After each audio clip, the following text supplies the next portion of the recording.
Well, Manuel Roig-Franzia, you are speaking to us now from New Orleans, not exactly where you expected to be, but we're very glad we could get you into a studio. Another TV studio had already given the workers off. Many people are evacuating. Talk about the situation right now in New Orleans with the Hurricane Isaac expected to make landfall sometime in the morning tomorrow.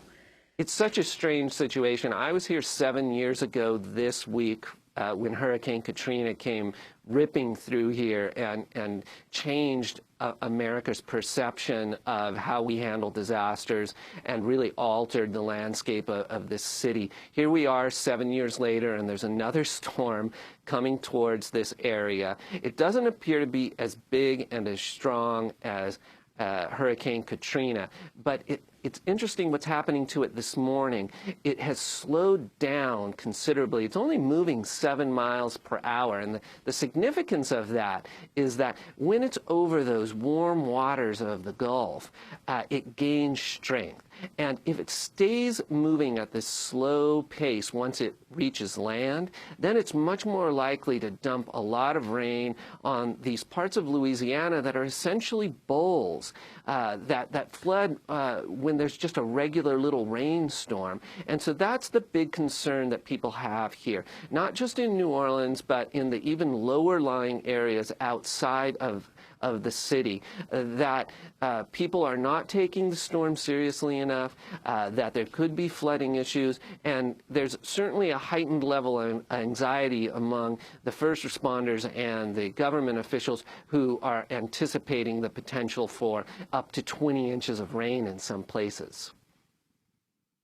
Manuel Roig-Franzia, you've been covering this city for a long time. You arrived the day after the levees broke 7 years ago. How has the demographics of the population of New Orleans changed? Yeah, New Orleans is a smaller city than it was then. There was a diaspora of African Americans from this city. I was down in the lower 9th Ward. I'm sure everybody remembers that. It's etched in our memories from Katrina. I was down there just yesterday to sort of revisit it, and I was amazed to see that it was like a ghost town.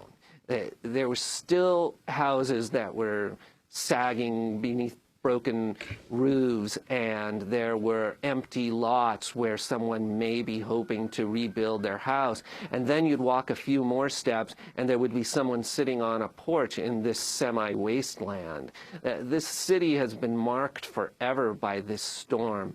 But it's interesting, last night I met up with some old friends and made some new friends, and one of the things they remarked about is that they thought there was also this binding effect that Hurricane Katrina had, that a lot of people who didn't know each other got to know each other then, and if you were looking for some kind of a silver lining, this sort of knitting of the community certainly seems to have taken effect.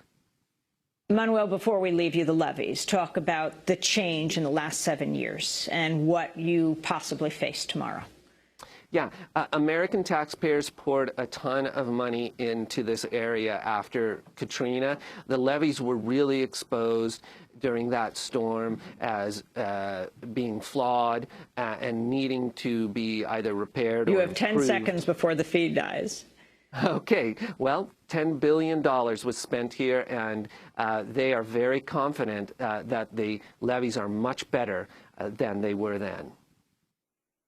Manuel Roig-Franzia, thank you so much for being with us, author of The Rise of Marco Rubio, also a reporter for The Washington Post, is actually in New Orleans right now to cover Hurricane Isaac. We wish you and the whole community of New Orleans and Louisiana, the Gulf Coast, the very best. This is Democracy Now! Back in a minute.